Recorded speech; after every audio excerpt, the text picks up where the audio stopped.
We've all been in that situation where you open up a covered call or a cash secured put, and then it just doesn't go your way. Although the premium was amazing, after 1, 2, or maybe even 10 days, the position is losing money and you're down 30 or 50%. How do you manage that position? Well, in this video, I'm going to give you a full step-by-step guide on managing covered calls and sell puts so you never lose money on them. Let's not waste any time and jump right into the video. Let's say for some reason the stock doesn't do what you want it to do and you've sold a covered call or you have sold a cash secured put and now it's working against you. At what point do you actually end up closing that position? Well, there's actually something even better than just closing the position. You can actually roll the option and fix and adjust the option. So that way you don't have to close and take a loss. You can fix the position, giving it some more time to actually play out, or just lower your risk level. I've come across this many times, and I'm going to be using some research-backed ideas and facts on how to roll properly, the delta that we should use. So I've actually developed a perfect strategy for fixing a bad covered call or a bad cash secured put.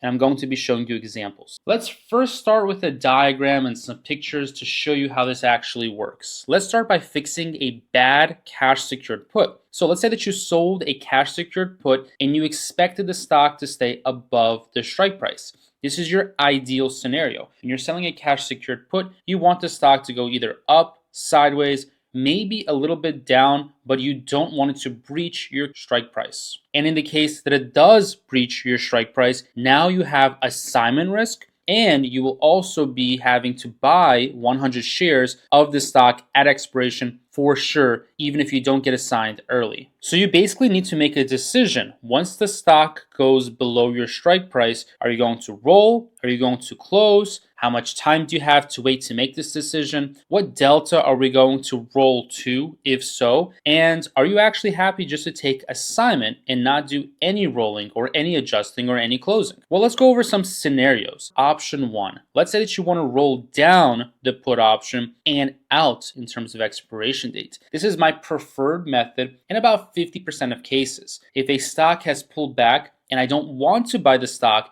at that strike price, I am going to be rolling down and out. So let's use an example. Let's say that you buy back a losing put option and you sell a new one at a lower strike price for the next month. So in this example, let's say that we have SoFi. We sold a $14 put option and the stock drops down to about $13.85 intraday. And you're thinking to yourself, well, do I still want to take assignment of SoFi? Do I want to hold this put option? Let's say you have 14 days until expiration. Well, let's say that we see more downside, like exactly what happened in the market. The market has been very volatile lately. So in this case, it's going to be a really good idea to roll down and out, giving us more time and giving us a lower strike price. So what you can do in this example is you have 14 days until expiration and you can close the 14 sell put option that you have sold and then open up a new position at the 13 strike. So you purchase the 14 strike and you close it and then you open the 13 strike. This is a genius idea. This is so good because you're moving down in cost basis. Instead of getting assigned at 14, you're taking that 14 down to 13. And in most cases, when you roll an option and you give it some time, say 30 more days or 60 more days, because of that time, you'll actually get paid.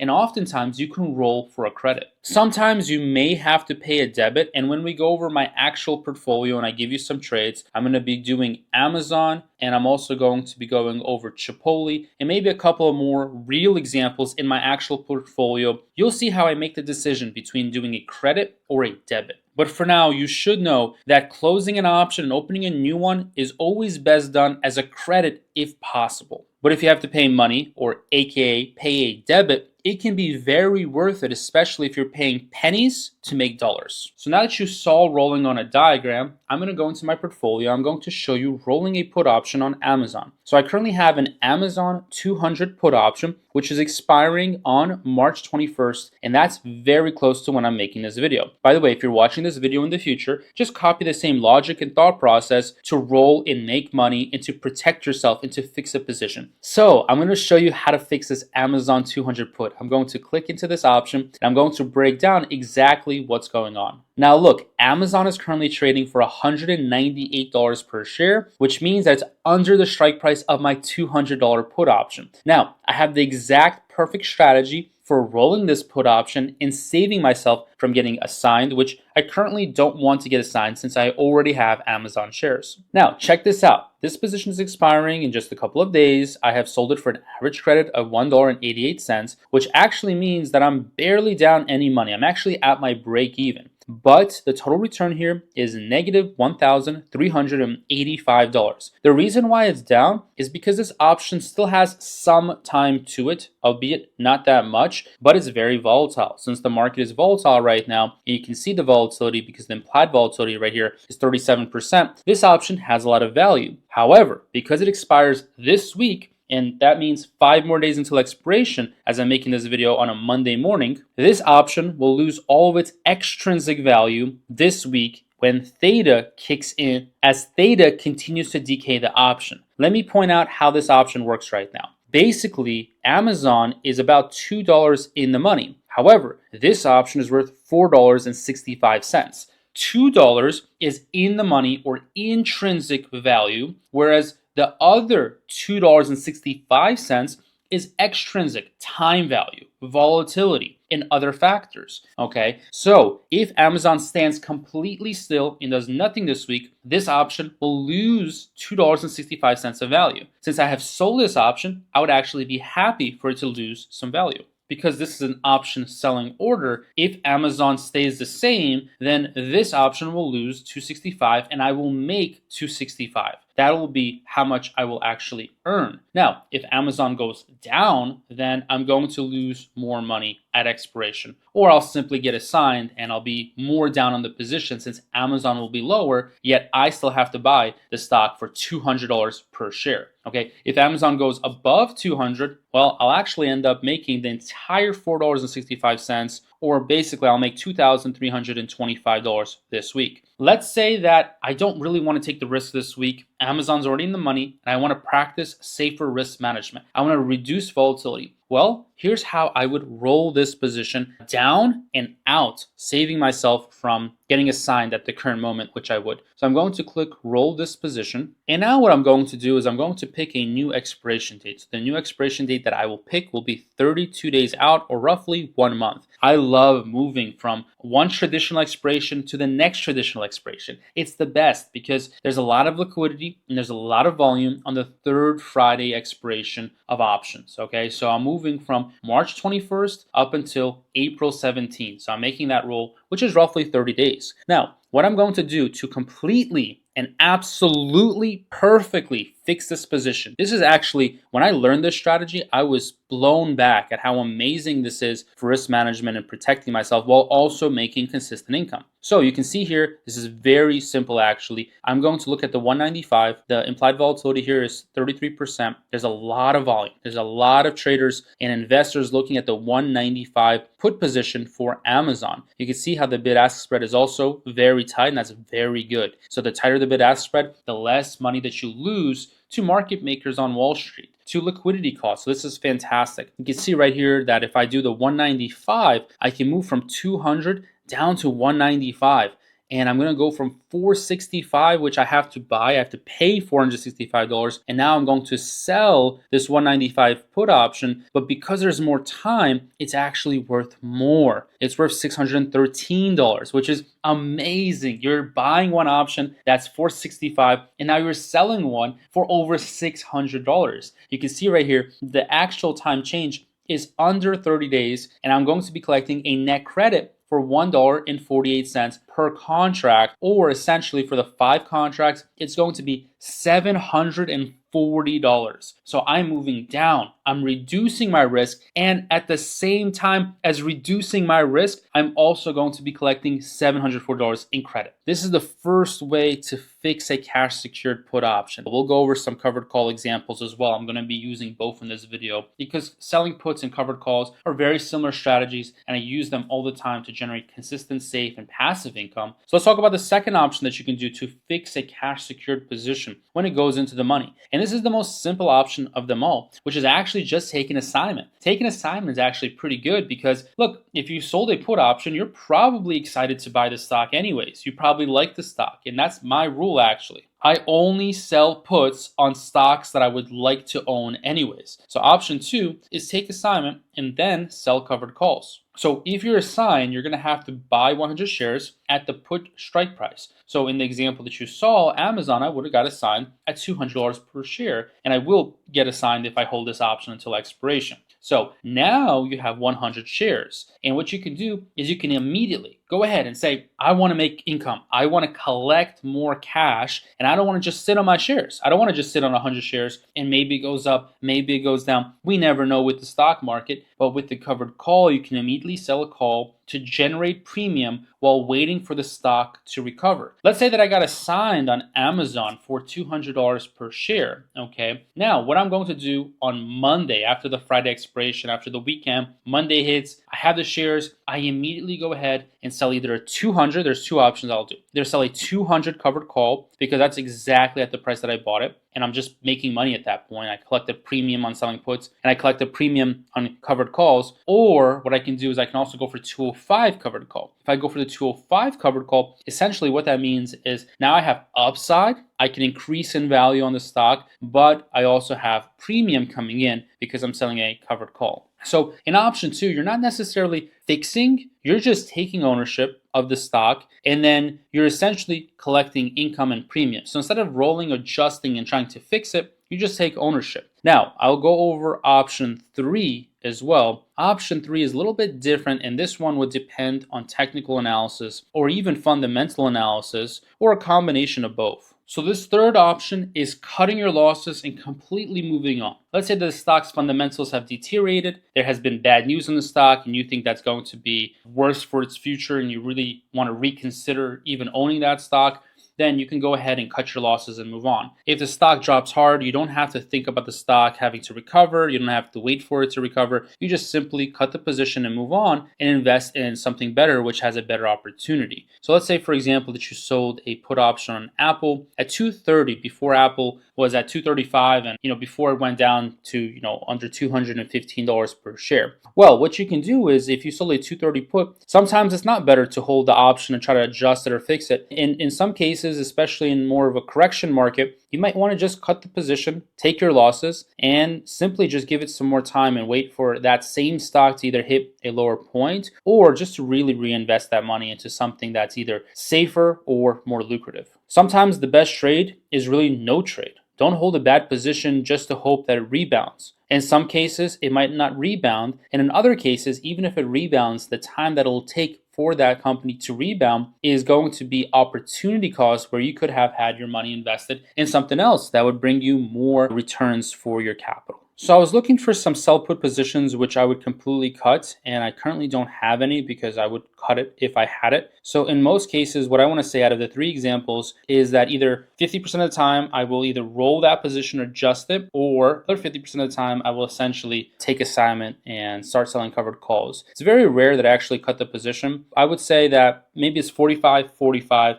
and then 10% of the time, or even less than 10% of the time, I'm actually cutting the position completely and trying to find something else. All right, now that you've learned how to fix and adjust selling put positions, I want to go over some examples of covered call positions and how to manage a covered call as well. So when you're looking to sell a covered call, you always want the stock to, of course, kind of go up. Maybe it'll hit that strike price, but you don't want it to go up too much. If it goes up too much, then you end up losing some opportunity cost. You have left some money on the table, and you might be upset at yourself for losing opportunity. Okay, that's really sometimes painful when you do a covered call and the stock shoots up to the sky and you lose some of that upside. However, I will say that a covered call is also really attractive because oftentimes the stock does not shoot up and you end up making premium and income that you've collected from selling the covered call. So you're overall, very happy with the position. Well, what happens when the covered call goes into the money? What happens if it's close to the money? Well, let's talk about some scenarios and how to manage the risk of assignment and how to manage a covered call position. So let's go over option 1, which is roll the call up and out. So similar how you're doing a cash secured put and then you're rolling it down and out, a covered call, you're rolling up and out. So you buy back the losing call option and then you sell a new one at a higher strike price. So let's say, for example, Nvidia went down under $110 per share and you still want to generate income, but you know that Nvidia is just a little too cheap under $110 per share. But for whatever reason, you sold a 115 covered call option because you wanted income, but the stock ended up going above 115.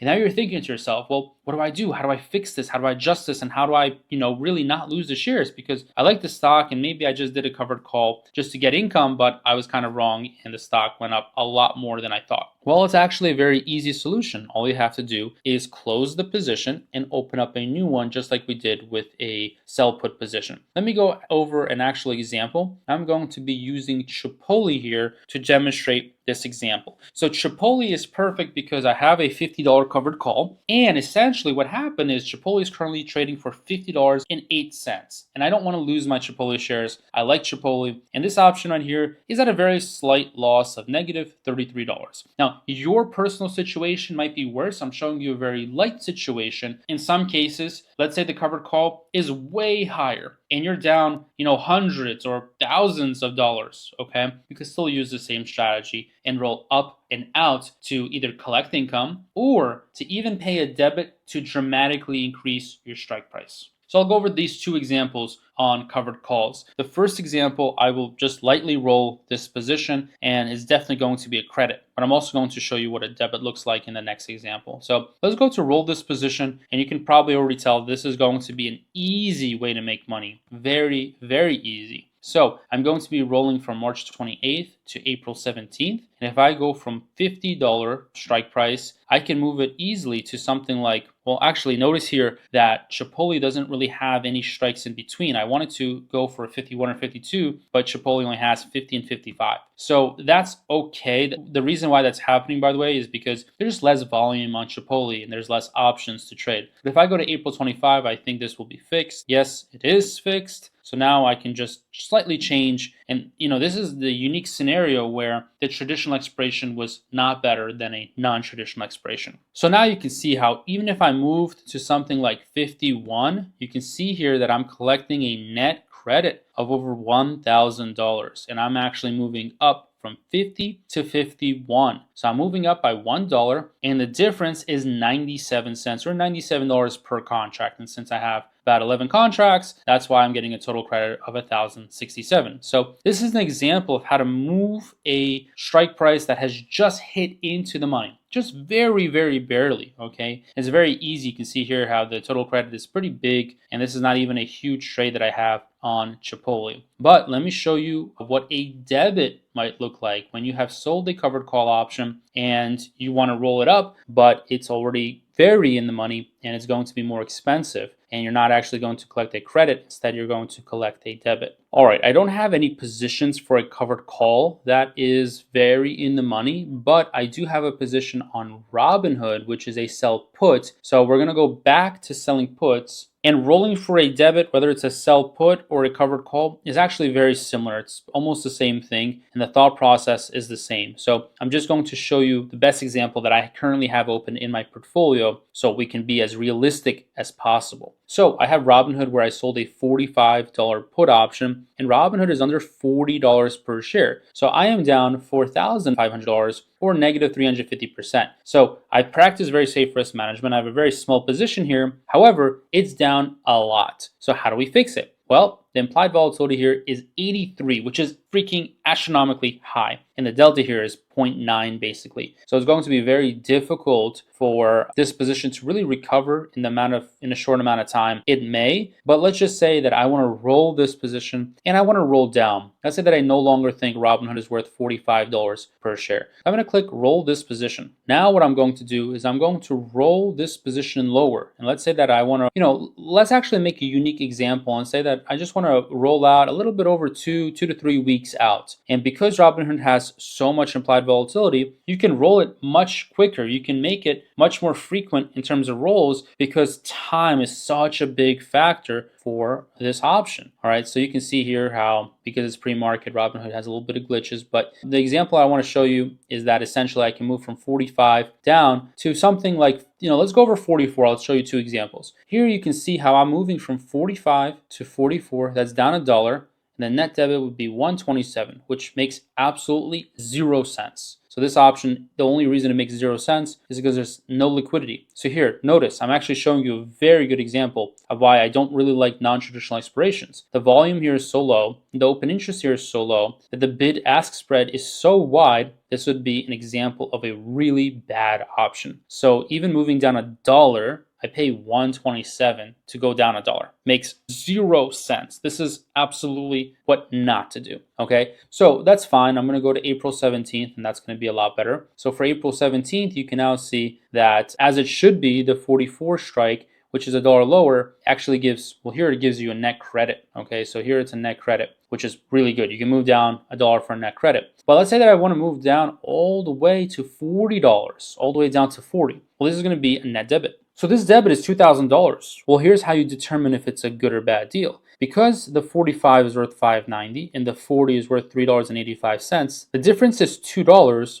but I'm moving down by $5. So I'm paying $2 to roll down by $5. In just under 30 days is over 200% return, right? So I'm over getting 200% return. This is an amazing roll, and this would save you a lot of value, and you're paying $2,000 to protect yourself by $5,000. So since this video is approaching 30 minutes, I don't want to make it too long of a guide. If you enjoyed this guide, make sure to subscribe, and I will make more guides like this, and I can make a part 2 of this video. I can go over more examples. All you have to do is let me know that you like this video by subscribing, liking the video, and I'll make sure to make more of these. I hope this guide was super helpful for you, and make sure that you use the examples in this video to protect yourself and make more money option trading.